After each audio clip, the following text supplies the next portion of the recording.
வணக்கம். Welcome to கதை திரட்டு audio books.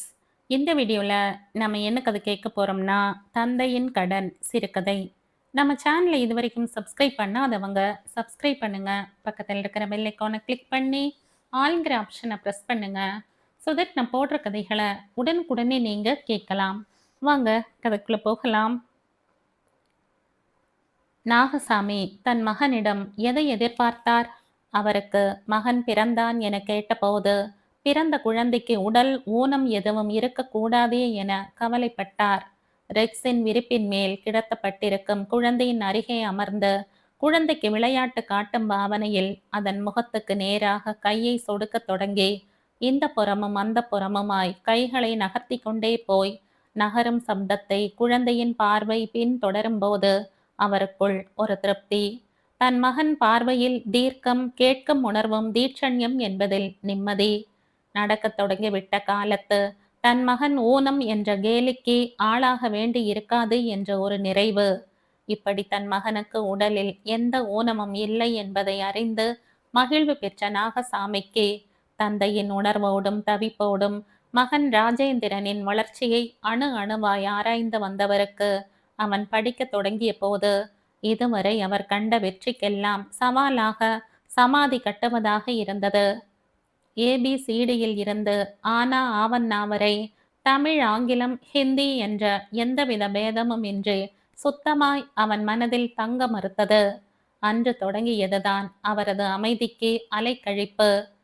பையனை மடியில் இருத்தி அவனுக்கு புரியும்படியாக ஒவ்வொரு எழுத்தையும் அவன் ஏற்றுக்கொள்ளும்படியாக அவனுக்கு உணர்த்த அவர் மேற்கொண்ட முயற்சிகள் அத்தனையும் வீண் என கண்டபோது அவர் மனம் சோர்வுக்குள் தள்ளப்பட்டாலும் தன் மகனை சான்றோனாக காண நினைத்த தந்தையின் மனம் அதற்கான முயற்சியில் தீவிரமாக முழு மூச்சாக ஈடுபடுத்தி கொண்டார்.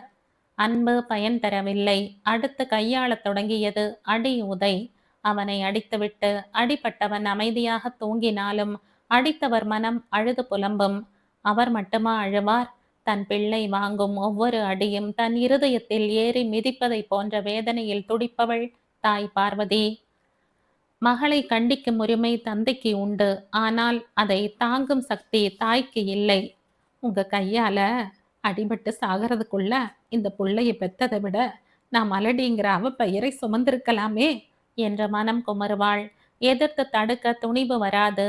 எரிமலையாய் வார்த்தைகளை கொட்டுவாள். அரக்க, கொலைகார, கொடுமக்கார என்ற எத்தனை சுமைகளை சிலுவையாய் சுமந்தாலும் பரவாயில்லை.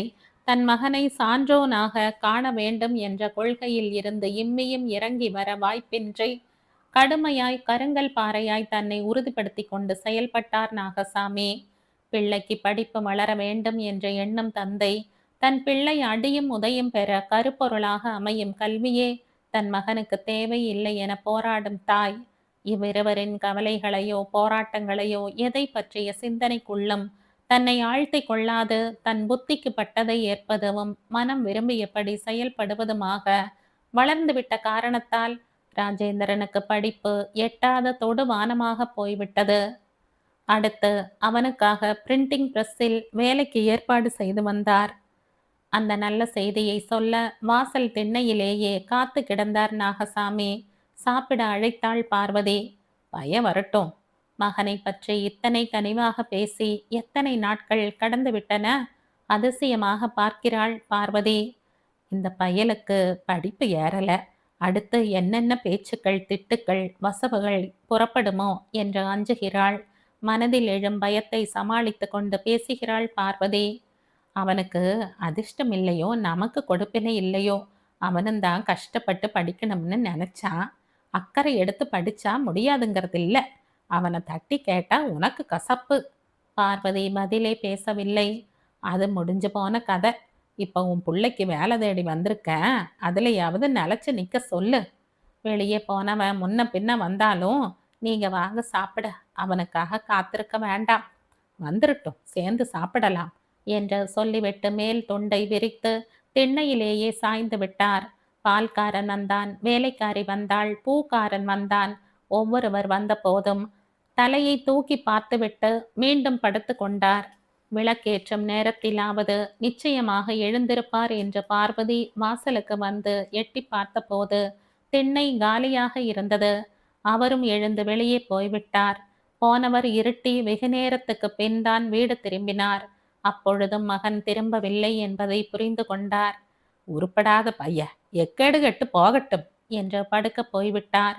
ஆக்கி வைத்த சோறு அப்படியே இருக்க மகனை பற்றிய கவலையை மனதில் சுமந்து கொண்டு இரவு வெகு நேரம் வரை புழுங்கித் தவித்தாள் பார்வதி. பொழுது விடிந்தது. மகனது எதிர்கால வாழ்வுக்கு வெளிச்சம் கிடைக்குமா என்னும் தவிப்புடனே எழுகிறார் நாகசாமி. அவர் மனம் கவலையால் பின்னி கிடக்கிறது. இத்தனை அதிகாலை பொழுதில் பார்வதி யாருக்கு டிஃபன் தயாரித்து கொண்டிருக்கிறாள்? வாசலில் நிழல் ஆடுகிறது. ராஜேந்திரன் சட்டையை மாட்டிக்கொண்டு வெளியே புறப்பட தயாராகிறான். அதுவரை அடக்கி வைத்திருந்த ஆத்திரமும் கோபமும் வெள்ளமாய் வெளிப்புறப்படுகிறது. ராத்திரியெல்லாம் தீவெட்டி பிடிச்சி மகன் களைச்சு போய் வந்திருக்கானேன்னு அம்மாக்காரி அக்கறையா விருந்து படைக்கிறையா? இதென்ன சத்திரமா சாவடியா? ஒழுங்கு கட்டுப்பாட்டுக்கு அடங்காதவனுக்கெல்லாம் இந்த வீட்டில் இடமில்ல, வெளியே போடா தறிகட்ட பயலை. நாகசாமியின் கர்ஜனையை கேட்டு பதறி போய் எட்டி பார்த்தாள் பார்வதி. அப்பா, நான் என்னைக்குமே உங்க சொல்ல மீறினவன் இல்லை. நான் ராத்திரியில வெளியில தங்குனது தப்பு தான். தங்க நேர்ந்த காரணத்தை கேட்டீங்கன்னா மரியாதையா வெளி போயிடு. அனாவசியமா என்ன மூர்க்கனாக்காத. உங்க முரட்டு பிடிவாதத்துக்கு பணிஞ்சு பயந்து நடந்ததை சொல்லாம போக நான் விரும்பல. அப்பா, நேத்து ராத்திரி வீட்டுக்கு வந்துட்டு இருந்தப்ப நாங்க வந்த ஸ்கூட்டர் ஆக்சிடென்ட் ஆகிட்டதுப்பா. அதுல நீ செத்து தொலைஞ்சிருந்தா கூட நான் நிம்மதியை தலைமொழிகி இருப்பனே. காலமெல்லாம் உனக்காக கவலைப்பட்டுட்டு செத்து சுண்ணாம்பாகிட்டு இருக்கேன். அவருள் வெடித்த வேதனையில் என்ன பேசுகிறோம் என்கிற சுய சிந்தனையே அற்று சீறிக்கொண்டிருந்தார். பார்வதி புழுவாய் துடித்தாள். ராஜேந்திரன் கலக்கமே இல்லாத பதில் சொன்னான். என்னோட வந்த நண்பனுக்கு பலத்த அடி. நினைவே இல்லாம மயக்க நிலையில இருக்கிறவனை தனிய விட்டுட்டு வர முடியலப்பா. ஆஸ்பத்திரிக்கு கொண்டு போய் அட்மிட் பண்ணி சிகிச்சை தொடங்கினதுக்கு அப்புறம் சேதி சொல்லிட்டு போகலாம்னு வந்திருக்கேன். இதுல என்னப்பா தப்பு? நான் இல்ல, நீங்க அந்த இடத்துல இருந்தா கூட இதைத்தான் செஞ்சிருப்பீங்க. நிதானமாக கேட்டான். அனாவசியமா போலீஸ் கேஸ் அது இதுன்னு சிக்கி அவஸ்தப்பட போற. உன் படிப்புக்காக போராடின. உன் எதிர்கால வளத்தை நினைச்சு வேதனைப்பட்ட. நீ செஞ்சுட்டு வந்து நிக்கிற இந்த காரியத்துக்காக இன்னும் என்னென்ன வகையிலெல்லாம் சீரழியணுமோ? அப்பா, எது வந்தாலும் நான் சந்திச்சுக்கிறேன்ப்பா. நீங்க அமைதியா உங்க வேலையை கவனிங்க. பாத்தியாடி உன் புள்ள பேசுற சாதுரியத்தை? இதெல்லாம் அவனுக்கு பெருமைன்னு நினைச்சு எத்தனை இருமாப்பா பேசுறான் பாத்தியா? எல்லாம் நீ கொடுக்கிற இடம். அவன் தவறு செய்யும் போது தட்டி கேட்க விடாம குறுக்க விழுவியே, இப்ப அனுபவி. இன்னும் என்னென்ன துன்பத்தை எல்லாம் தேடித்தர போறானோ உன் பிள்ளை. இவனை திருத்தவே முடியாது. இவன் ஒரு நாள் உருப்படவே போறதில்லை. தயவு செஞ்சு உங்க வாயால் அப்படியெல்லாம் சொல்லாதீங்க. வாழ்த்த வேண்டிய வாயால சுட்டு பொசுக்காதீங்க. அம்மாவும் பிள்ளை எக்கேடு கெட்டு குட்டி சுவர போங்க. இனிமே நான் உங்க விஷயத்துல தலையிட போறதில்லை. படிப்பு தான் வரல, ஒரு வேலையை தேடி வைப்போம், காலம் ஊனட்டுமேனு ஏற்பாடு செஞ்சு வச்சா அவன் ஊருக்கு வேலை செஞ்சு தியாகின்னு பட்டம் வாங்க அலையறான். அவனுக்காக நான் செய்யற முயற்சியெல்லாம் வெழலுக்கு இறைச்ச நீரா வீணா போகுது. இவனை நினைச்சு நினைச்சே நெஞ்சு வெடிச்சு சாக போறேன். நான் அவனை உங்க எண்ணப்படியே பொறுப்புள்ளவனா கொண்டு வந்து நிறுத்துறேன். அவனுக்காக வேலை தேடி வச்சிருக்கிற ஏற்பாட்டை எடுத்து சொல்லி வேலைக்கு அனுப்பி வைக்கிறேன். தயவு செஞ்சு அமைதியா இருங்க. அவன் மேலுள்ள அன்பை மறைக்க பார்க்காதீங்க, மாற்றவும் முயற்சிக்காதீங்க என்று கெஞ்சி கேட்டுக்கொண்டாள் பார்வதி. மறுநாள் மாலை நாகசாமி வீட்டுக்குள் நுழைந்த போது பால் பாயசத்துடன் கணவனை வரவேற்றாள் பார்வதி. உன் மகன் வேலையை ஒப்புத்துக்கிட்டானா? அதை கொண்டாடத்தான் இந்த பாயசமா? ஆமாங்க என்று மலர்ச்சியோடு சொன்னாள் பார்வதி. ப்ரெஸ் வேலை அவனுக்கு பிடிச்சிச்சாமா? அவன் அந்த வேலைக்கு போகலைங்க, அதை விட பெரிய வேலை கிடைச்சிருக்கான். கையில் இருந்த பாயச கோப்பையை சட்டென கீழே வைத்தார். என்னங்க இது? புள்ள வேலைக்கு போகணும், அதுதானே உங்கள் லட்சியம்? அவர் பதிலே பேசவில்லை. புள்ள வாழ கற்றுக்கணும், பணம் சம்பாதிக்க தெரிஞ்சுக்கணும், இதுதானே உங்கள் ஆசை? அப்பொழுதும் அவர் பதிலே பேசவில்லை. நீங்கள் ஏற்பாடு செய்து கொடுக்க வேலையில் கிடைக்கிற சம்பளத்தை விட இதில் அதிக பணம் தேடிக்க முடியும்னு அவன் சொல்கிறான். இதையெல்லாம் சொன்ன மகன் வேலை என்னன்னு சொன்னானா? அதை நான் கேட்கலைங்க. முதல்ல அதை கேட்டு தெரிஞ்சுக்கோ. பாயசம் குப்பையில் ஒட்டு என்று எழுந்து போய்விட்டார். அந்த வீட்டிலே பணப்புழக்கம் அதிகமாகியது. பணத்தால் ஏற்படக்கூடிய சில மாற்றங்களும் அந்த வீட்டுக்குள் காணப்பட்டன. அத்தனைக்கும் எதிரான மாற்றங்கள் நாகசாமியின் மனதில் இடம் பெற்றிருந்தன. ராஜேந்திரனின் வேலை, அவன் வேலைக்கு செல்லும் நேரம், வேலைக்கு செல்லும் தோற்றம் எல்லாமே அவர் மனதில் பல கேள்விக்குறிகளை எழுப்பி அவரை சிந்திக்க தோண்டியது. உன் புள்ள என்ன வேலை பார்க்குறான், எங்கே வேலை பார்க்குறான்னு சொல்லாத வரைக்கும் அவன் பணத்தை தொடக்கூடாது.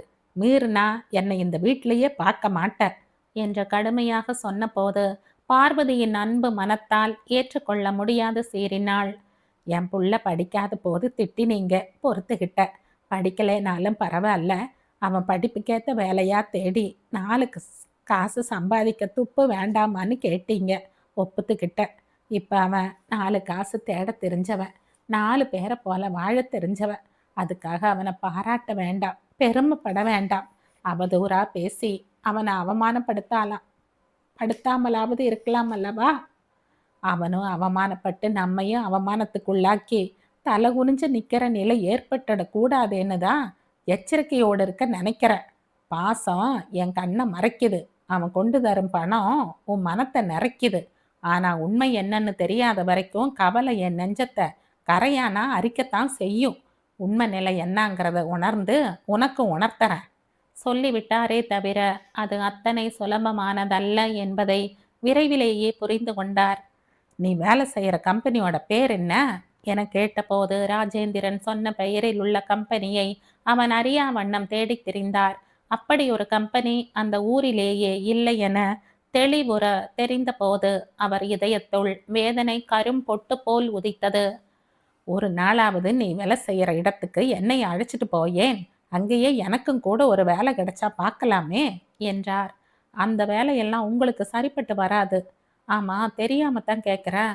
இப்போ என் பணத்தில் இல்லாத எந்த வசதியை நீங்கள் வேலை செஞ்சு தேடிக்க போறீங்க என்ற விளையாட்டாய் பேசி அவரை தடுத்து விட்டாலும் நாகசாமியின் மனது பிரதிபலிப்பாய் அவன் மனதுள்ளம் படரும் கருமையை கஷ்டப்பட்டு மறைத்து கொண்டான். மகன் எடுத்து கொடுத்த பட்டு புடவையை கையிலே ஏந்தி கொண்டு வந்து கணவனின் முன் பெருமையுடன் காண்பித்தாள். இது மாதிரி ஒரு புடவை உங்களால் எடுத்து கொடுக்க முடிஞ்சதா என்பது போல் அவர் முன் நீட்டினாள். மானத்தை மறைக்கிறதுக்கு தான் புடவை வேணும், மானத்தை இழப்பதற்கு இல்லை. மகனது பெருமையில் மிதந்து வந்தவளை குப்புற பிடித்து தள்ளுவது போல் இருந்தது அவரது பேச்சு. அழுக்கு படிஞ்சு போன உங்க மனசை மாற்றவே முடியாது என்று ஆக்ரோஷமாக கத்தினாள். அழுக்கு படிஞ்சிருக்கிறது என் மனசுல இல்லடி, உன் பிள்ளை செய்யற தொழில்ல. அவன் அப்படி செய்ய தகாதது எதை செஞ்சுட்டான்? திருடுனானா, கொள்ளையடிச்சானா, கொலை செஞ்சானா? அட, அவன் வேலை செய்யாத போதுதான் திட்டினீங்க.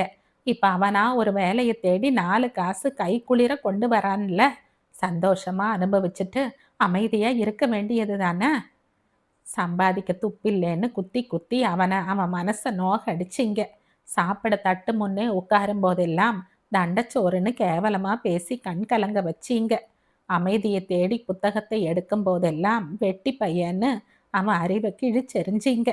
எல்லா கொடுமைகளையும் பொறுமையா சகிச்சு வந்தவனை இப்ப திறமையா சம்பாதிச்சு வளமையா வாழும்போதும் திட்டுறக்கு மனசு எப்படி துணியுது? உன் மக சம்பாதிக்கிறான்னு பெருமையா பேச தெரிஞ்ச உனக்கு எப்படி சம்பாதிக்கிறான்னு கேட்க தெரியலையே. நிச்சயமா கேட்டு சொல்றேன். அவள் கேட்கும் வரை அவரால் காத்திருக்க முடியவில்லை. மகனது நடவடிக்கைகளை தடம் பிடித்து பின் தொடர்ந்து போய் உண்மையை கண்டறிந்த போது ஒரே அடியாய் நொறுங்கிவிட்டார். அதை அவர் மனைவியிடம் சொன்னபோது, என் பிள்ளை எப்படி சம்பாதிக்கிறாங்கிறத தெரிந்து கொண்டு விட்டேன், அதுவும் ஒரு வகையில வியாபாரம் தானே என்று பார்வதி சொன்னபோது சிங்கமென சீறினார். அடி பாவி பெண்ணே, அது என்ன வியாபாரம் என்னும் உண்மை உனக்கு தெரிந்தால் இடிந்தே போய் விடுவாய். தெரியுமா? அவன் செய்யும் தொழில் சமுதாய சீர்குலைவுக்கு வித்திடுவது என்பது தெரியுமா? தெரியும். மக்களுக்கு தேவையான எத்தனையோ வகை பொருட்கள் வியாபாரம் நடப்பது போல ஒரு சிலரின் வியாபார விருப்பத்திற்காக செய்யப்படுவதுதான் என் மகன் செய்யும் வியாபாரமும். அது போதைப் பொருளாகவும் இருக்கலாம். போதைப் பொருளினால் ஏற்படும் அழிவு பற்றி உனக்கு ஒன்றுமே தெரியாதா? தெரியும். ஆனால் அந்த தீமை ஒருபோதும் என் மகனை தீண்டாது, சீர்குலைக்காது. பணம் தேட எத்தனையோ வழிகள், அவற்றுள் இதுவும் ஒன்று. வியாபார பொருள்கள் எல்லாவற்றையுமே வியாபாரம் செய்பவனும் அனுபவிக்க வேண்டும் என்ற நியதி எதுவும் இல்லை. என் பிள்ளை என்னிடம் சத்தியம் செய்து கொடுத்திருக்கிறான். போதை மருந்தினால் நம்ம மகன் பாதிக்கப்படுவான் என்ற பயம் நமக்கு தேவையில்லை, நம்புங்க. நாகசாமி நெருப்பென சீறினார். உன்னை போலவே தன் மகனை சான்றோனாக காண விழையும் எத்தனையோ தாய்மார்களின் நம்பிக்கையை வேறறுத்தும் அவர்கள் பிள்ளைகளை போதைக்கு அடிமையாக்கும் பொருளை வியாபாரம் செய்யும் உன் பிள்ளை ஒரு சமூக துரோகி. உன் பிள்ளையைப் போலவே எல்லா பிள்ளைகளையும் சான்றோனாக காண நினைக்காத நீயும் சமூகத்தின் விரோதியே. சமூக விரோத செயலுக்குரிய தண்டனையை சட்டத்தின் மூலம் பெற்று தருவதென தீர்மானம் செய்து கொண்டார் நாகசாமி. அதற்கான வேலைகளை கவனிக்க வெளியே புறப்பட்டு சென்றார் அவர்.